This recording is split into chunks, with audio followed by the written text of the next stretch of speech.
নমস্কার বন্ধুরা, বাংলা গল্প পাঠের আসরে আপনাদের প্রত্যেককে জানাই আবারও স্বাগত। বন্ধুরা, আজ আমি আপনাদের পাঠ করে শোনাব রবীন্দ্রনাথ ঠাকুরের লেখা দেনা পাওনা গল্পটি।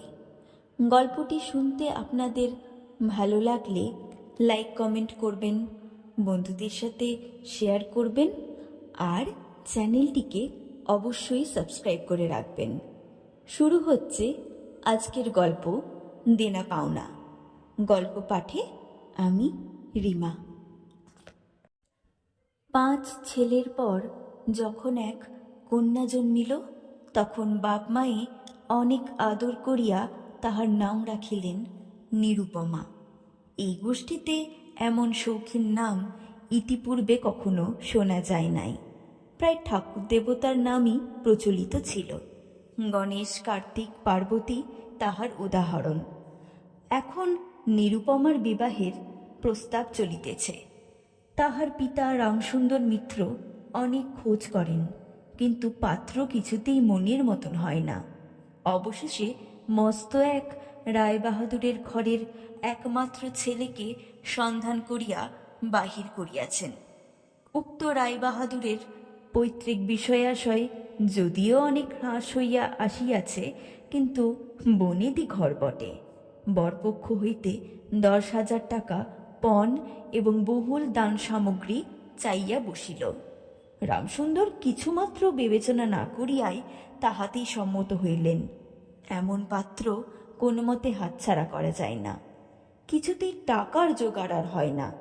বাঁধা দিয়া বিক্রয় করিয়া অনেক চেষ্টাতেও 6,7 বাকি রহিল। এইদিকে বিবাহের দিন নিকট হইয়া আসিয়াছে। অবশেষে বিবাহের দিন উপস্থিত হইল। নিতান্ত অতিরিক্ত সুদে একজন বাকি টাকাটা ধার দিতে স্বীকার করিয়াছিল, কিন্তু সময়কালে সে উপস্থিত হইল না। বিবাহ সভায় একটা তুমুল গোলযোগ বাঁধিয়া গেল। রামসুন্দর আমাদের রায়বাহাদুরের হাতে পায়ে ধরিয়া বলিলেন, শুভকার্য সম্পন্ন হইয়া যাক, আমি নিশ্চয়ই টাকাটা শোধ করিয়া দিব। রায়বাহাদুর বলিলেন, টাকা হাতে না পাইলে বর সভাস্থ করা যাইবে না। এই দুর্ঘটনায় অন্তপুরে একটা কান্না পড়িয়া গেল। এই গুরুতর বিপদের যে মূল কারণ, সে চেলি পড়িয়া, গহনা পড়িয়া, কপালে চন্দন লেপিয়া চুপ করিয়া বসিয়া আছে। ভাবি শ্বশুরকুলের প্রতি যে তাহার খুব একটা ভক্তি কিংবা অনুরাগ জন্মিতেছে তা বলা যায় না। ইতিমধ্যে একটা সুবিধে হইল। বর সহসা তাহার পিতৃদেবের অবাধ্য হইয়া উঠিল। সে বাপকে বলিয়া বসিল, কেনা বেচা দরদামের কথা আমি বুঝি না, বিবাহ করিতে আসিয়াছি, বিবাহ করিয়াই যাইব। বাপ যাহাকে দেখিল তাহাকেই বলিল, দেখেছেন মহাশয়, আজকালকার ছেলেদের ব্যবহার। 2-1 প্রবীণ লোক ছিল, তাহারা বলিল, শাস্ত্র শিক্ষা নীতিশিক্ষা একেবারেই নাই, কাজেই বর্তমান শিক্ষার বিষময় ফল নিজের সন্তানের মধ্যে প্রত্যক্ষ করিয়া রায়বাহাদুর হতদম্য হইয়া বসিয়া রহিলেন। বিবাহ এক প্রকার বিষণ্ণ নিরানন্দভাবে সম্পূর্ণ হইয়া গেল। শ্বশুরবাড়ি যাইবার সময় নিরুপমাকে বুকে টানিয়া লইয়া বাপ আর চোখের জল রাখিতে পারিলেন না। নীরু জিজ্ঞাসা করিল, তারা কি আর আমাকে আসতে দেবে না বাবা? রামসুন্দর বলিলেন, কেন আসতে দেবে না মা, আমি তোমাকে নিয়ে আসব। রামসুন্দর প্রায়ই মেয়েকে দেখতে যান, কিন্তু ব্যয় বাড়িতে তার কোনো প্রতিপত্তি নাই। চাকরগুলো পর্যন্ত তাহাকে নিচু নজরে দেখে। অন্তপুরের বাহিরে একটা স্বতন্ত্র ঘরে 5 মিনিটের জন্য কোনোদিন বা মেয়েকে দেখিতে পান, কোনোদিন বা দেখতে পান না। কুটুম্ব গৃহে এমন করিয়া অপমান আর তো সহা যায় না। রামসুন্দর স্থির করিলেন, যেমন করিয়া হোক টাকাটা শোধ করিয়া দিতে হইবে। কিন্তু যে ঋণ ভার কাঁধে চাপিয়াছে, তাহারই ভার সামলানো দুঃসাধ্য। খরচাপত্রের অত্যন্ত টানাটানি পড়িয়াছে এবং পাওনাদারদের দৃষ্টিপট এড়াইবার জন্য সর্বদাই নানারূপ হীন কৌশল অবলম্বন করিতে হইতেছে। এদিকে শ্বশুরবাড়ি উঠিতে বসিতে মেয়েকে খোটা লাগিতেছে। পিতৃগৃহের নিন্দা শুনিয়া ঘরে দ্বার দিয়া অশ্রু বিসর্জন তাহার নিত্যক্রিয়ার মধ্যে দাঁড়িয়াছে। বিশেষত শাশুড়ির আক্রোশ আর কিছুতেই মেটে না। যদি কেহ বলে, আহা কি শ্রী, বউয়ের মুখখানি দেখিলে চোখ জুড়াইয়া যায়, শাশুড়ি ঝঙ্কার দিয়া উঠিয়া বলে, শ্রী তো ভারী, যেমন ঘরের মেয়ে তেমনি শ্রী। এমনকি বউয়ের খাওয়া পড়ারও যত্ন হয় না। যদি কোনো দায় পরতন্ত্র প্রতিবেশিনী কোনো ত্রুটির উল্লেখ করে, শাশুড়ি বলে, ওই ঢের হয়েছে, অর্থাৎ বাপ যদি পুরো দাম দিত তো মেয়ের পুরো যত্ন পাইত। সকলেই এমন ভাব দেখায় যেন বধূর এখানে কোনো অধিকার নাই, ফাঁকি দিয়া প্রবেশ করিয়াছে। বোধ হয় কন্যার এই সকল অনাদর এবং অপমানের কথা বাপের কানে গিয়া থাকিবে। কিন্তু রামসুন্দর অবশেষে বসতবাড়ি বিক্রয়ের চেষ্টা করিতে লাগিলেন। কিন্তু ছেলেদের যে গৃহহীন করিতে বসিয়াছেন সে কথা তাহাদের নিকট হইতে গোপন রাখিলেন। স্থির করিয়াছিলেন বাড়ি বিক্রয় করিয়া সেই বাড়ি ভাড়া লইয়া বাস করিবেন, এমন কৌশলে চলিবেন যে তাহার মৃত্যুর পূর্বে একথা ছেলেরা জানিতে পারিবে না। কিন্তু ছেলেরা জানিতে পারিল। সকলে আসিয়া কাঁদিয়া পড়িল। বিশেষত বড় তিনটি ছেলে বিবাহিত এবং তাহাদের কাহারও বা সন্তান আছে। তাহাদের আপত্তি অত্যন্ত গুরুতর হইয়া দাঁড়াইল। বাড়ি বিক্রয় স্থগিত হইল। তখন রামসুন্দর নানা স্থান হইতে বিস্তর সুদে অল্প অল্প করিয়া টাকা ধার করিতে লাগিলেন। এমন হইল যে সংসারে খরচ আর চলে না। নীরু বাপের মুখ দেখিয়া সব বুঝিতে পারিল। বৃদ্ধের পক্ক কেশে শুষ্ক মুখে এবং সদা সংকুচিতভাবে দৈন্য এবং দুশ্চিন্তা প্রকাশ হইয়া পড়িল। মেয়ের কাছে যখন বাপ অপরাধী, তখন সে অপরাধের অনুতাপ কি আর গোপন রাখা যায়? রামসুন্দর যখন বেয়াই বাড়ির অনুমতিক্রমে ক্ষণকালের জন্য কন্যার সাক্ষাৎ লাভ করিতেন, তখন বাপের বুক যেন কেমন করিয়া ফাটে, তাহার হাসি দেখলেই টের পাওয়া যাইত। সেই ব্যথিত পিতৃহৃদয়কে সান্ত্বনা দিবার উদ্দেশ্যে দিন কতক বাপের বাড়ি যাইবার জন্য নীরু অত্যন্ত অধীর হইয়া উঠিয়াছে। বাপের ম্লান মুখ দেখিয়া সে আর দূরে থাকিতে পারে না। একদিন রামসুন্দরকে কহিলেন, বাবা, আমাকে একবার বাড়ি লইয়া যাও। রামসুন্দর বলিলেন, আচ্ছা, কিন্তু তাহার কোনো জোর নাই। নিজের কন্যার উপরে পিতার যে স্বাভাবিক অধিকার আছে তাহা যেন পণের টাকার পরিবর্তে বন্ধক রাখিতে হইয়াছে। এমনকি কন্যার দর্শন যেন অতি সসংকোচে ভিক্ষা চাইতে হয় এবং সময় বিশেষে নিরাশ হইলে দ্বিতীয় কথাটি কইবার মুখ থাকে না। কিন্তু মেয়ে আপনি বাড়ি আসতে চাইলে বাপ কি তাকে না আনিয়া কেমন করে থাকে?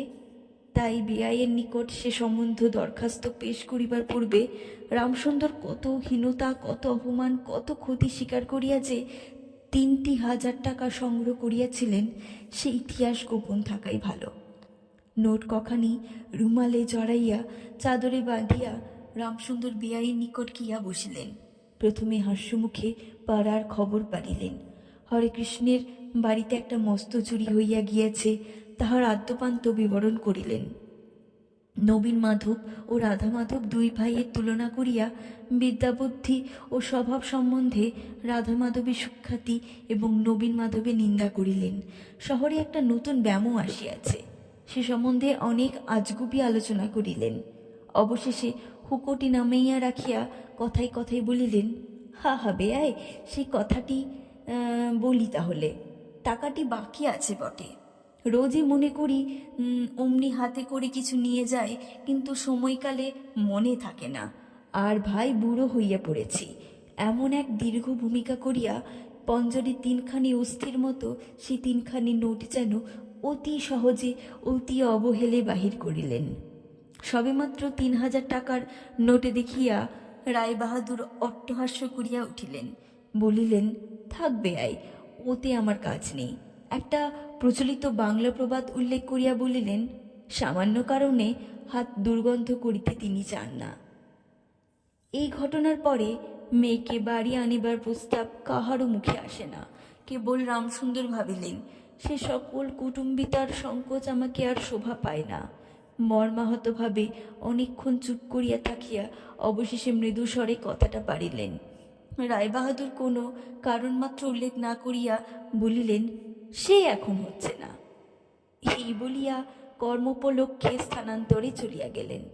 রামসুন্দর মেয়ের কাছে মুখ দেখাইতে না পেরে কম্পিত হস্তে কয়েকখানি নোট চাদরের প্রান্তে বাঁধিয়া বাড়ি ফিরিয়া গেলেন। মনে মনে প্রতিজ্ঞা করিলেন, যতদিন না সমস্ত টাকা শোধ করিয়া দিয়া অসংকোচে কন্যার উপরে দাবি করিতে পারবেন, ততদিন আর বিয়াই বাড়ি চাইবেন না। বহুদিন গেল। নিরুপমা লোকের ওপর লোক পাঠায়, কিন্তু বাপের দেখা পায় না।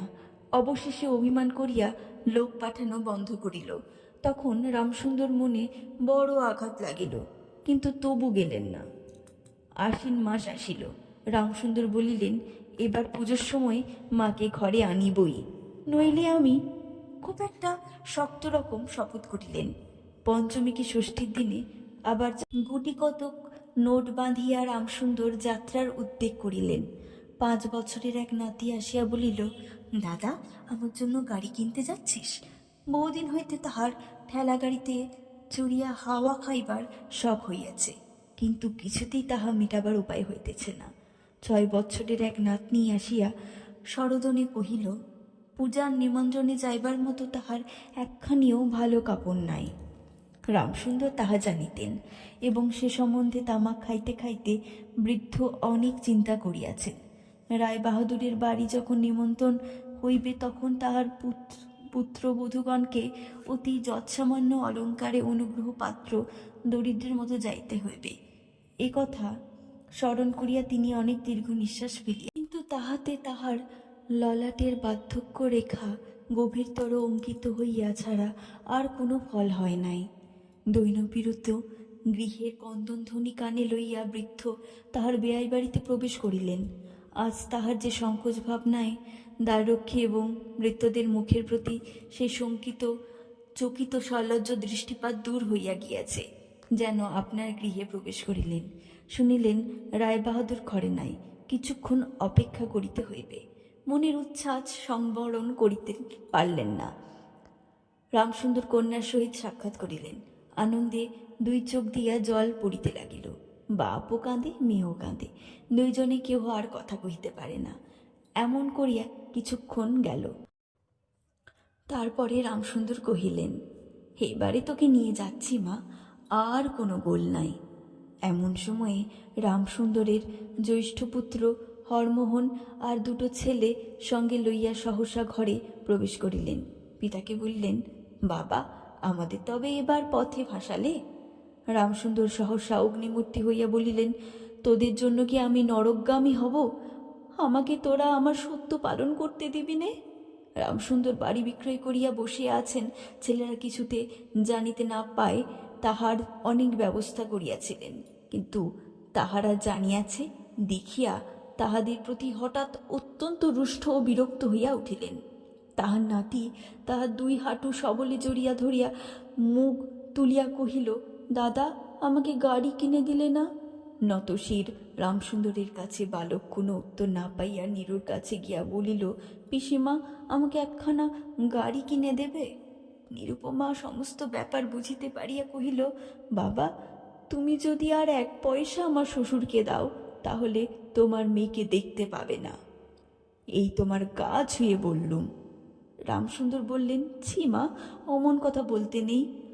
আর এই টাকাটা যদি আমি না দিতে পারি, তাহলে তোর বাপের অপমান আর তোর অপমান। নীরু কহিল, টাকা যদি দাও তবেই অপমান। তোমার মেয়ে কি কোনো মর্যাদা নেই? আমি কি কেবল একটা টাকার থলি? যতক্ষণ টাকা আছে ততক্ষণ আমার দাম। না বাবা, ওই টাকা দিয়ে তুমি আমাকে অপমান করো না। তাছাড়া আমার স্বামী তো এই টাকা চান না। রামসুন্দর কহিলেন, তাহলে তোমাকে যেতে দেবে না মা? নিরুপমা কহিল, না দেয় তো কি করবে বলো? তুমি আর নিয়ে যেতে চেয়েও না। রামসুন্দর কম্পিত হস্তে নোট বাঁধা চাদরটি কাঁধে তুলিয়া আবার চোরের মতো সকলের দৃষ্টি এড়াইয়া বাড়ি ফিরিয়া গেলেন। কিন্তু রামসুন্দর এই যে টাকা আনিয়াছিলেন এবং কন্যার নিষেধে সে টাকা না দিয়াই চলিয়া গিয়াছেন, সে কথা গোপন রহিল না। কোনো স্বভাব কৌতূহলী দ্বার লগ্ন কর্ণ দাসী নীরুর শাশুড়িকে এই খবর দিল। শুনিয়া তাহার আর আক্রোশের সীমা রহিল না। নিরুপমার পক্ষে তাহার শ্বশুরবাড়ি সরসজ্জা হইয়া উঠিল। এদিকে তাহার স্বামী বিবাহের অল্প দিন পরেই ডেপুটি ম্যাজিস্ট্রেটের হইয়া দেশান্তর চলিয়া গিয়াছে এবং পাছে সঙ্গদোষহীনতা স্বীকার হয়, ওই নজরে সম্প্রতি বাপের বাড়ির আত্মীয়দের সহিত নীরুর সাক্ষাৎকার সম্পূর্ণ নিষিদ্ধ হইয়াছে। এই সময় নীরুর একটা গুরুতর পীড়া হইল, কিন্তু সেজন্য তাহার শাশুড়িকে সম্পূর্ণ দোষ দেওয়া যায় না। শরীরের প্রতি সে অত্যন্ত অবহেলা করিত।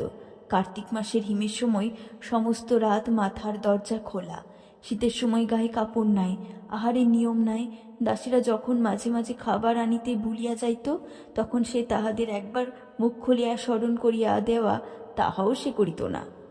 সে যে পরের ঘরের দাসদাসী এবং কর্তা গৃহিণীদের অনুগ্রহের উপর নির্ভর করিয়া বাস করিয়াছে, এই সংস্কার তাহার মনে বদ্ধমূল হইয়াছিল। কিন্তু এরূপ ভাবটাও শাশুড়ির সহ্য হইত না। যদি আহারের প্রতি বধূর কোনো অবহেলা দেখিতেন, তবে শাশুড়ি বলিতেন, নবাবের বাড়ির মেয়ে কি না, গরিবের ঘরের অন্ন ওর মুখে রোচে না। কখনো বা বলিতেন, দেখো না একবার ছিঁড়ি হচ্ছে, দেখো না, দিনে দিনে যেন পোড়া কাঠ হয়ে যাচ্ছে। রোগ যখন গুরুতর হইয়া উঠিল, তখন শাশুড়ি বলিলেন, ওর সমস্ত ন্যাকামি। অবশেষে নীরু একদিন সবিনয়ে শাশুড়িকে বলিল, বাবাকে আর আমার ভাইদের একবার দেখিব মা। শাশুড়ি বললেন, কেবল বাপের বাড়ি যাইবার ছল। কেহ বললে বিশ্বাস করবে না। যেদিন সন্ধ্যার সময় নীরুর শ্বাস উপস্থিত হইল, সেদিন প্রথম ডাক্তার দেখিল এবং সেই দিন ডাক্তারের শেষ দেখা হইল। বাড়ির বড় বউ মরিয়াছে। খুব ধুম করিয়া অন্ত্যেষ্টিক্রিয়া সম্পূর্ণ হইল। প্রতিমা বিসর্জনের সমারোহ সম্বন্ধে জেলার মধ্যে রায়চৌধুরীদের যেমন লোকবিখ্যাত প্রতিপত্তি আছে, বড় বউয়ের সৎকার সম্বন্ধে রায় বাহাদুরের তেমনই একটা খ্যাতি রটিয়া গেল। এমন চন্দন কাষ্ঠের চিতা এ মুলুকে কেহ দেখে নাই। এমন ঘটা করিয়া শ্রাদ্ধও কেবল রায় বাহাদুরদের বাড়িতেই সম্ভব, এবং শোনা যায় ইহাতে তাহাদের কিঞ্চিত ঋণ হইয়াছিল। রামসুন্দরকে সান্ত্বনা দেবার সময় তাহার মেয়ের যে কিরূপ মহাসমারোহে মৃত্যু হইয়াছে, সকলেই তাহার বহুল বর্ণনা করিল। এদিকে ডেপুটি ম্যাজিস্ট্রেটের চিঠি আসিল, আমি এখানে সমস্ত বন্দোবস্ত করিয়া লইয়াছি, অতএব অবিলম্বে আমার স্ত্রীকে এখানে পাঠাইবে। রায় বাহাদুরের মহিষী লিখিলেন, বাবা, তোমার জন্য আর একটি মেয়ের সম্বন্ধ করিয়াছি, অতএব অবিলম্বে ছুটি লইয়া এখানে আসিবে। এবারে 20,000 টাকা পণ এবং হাতে হাতে আদায়। বন্ধুরা, আপনারা এতক্ষণ ধরে শুনছিলেন রবীন্দ্রনাথ ঠাকুরের লেখা দেনা পাওনা গল্পটি। গল্পটি শুনতে যদি আপনাদের ভালো লাগে, তাহলে লাইক কমেন্ট করবেন, বন্ধুদের সাথে শেয়ার করবেন, আর অবশ্যই এমন সুন্দর সুন্দর গল্প শুনতে চ্যানেলটিকে সাবস্ক্রাইব করে রাখবেন। আবারও আপনাদের কাছে হাজির হব অন্য কোনো গল্প, কবিতা কিংবা উপন্যাস নিয়ে। ততদিনে ভালো থাকবেন। Thank you.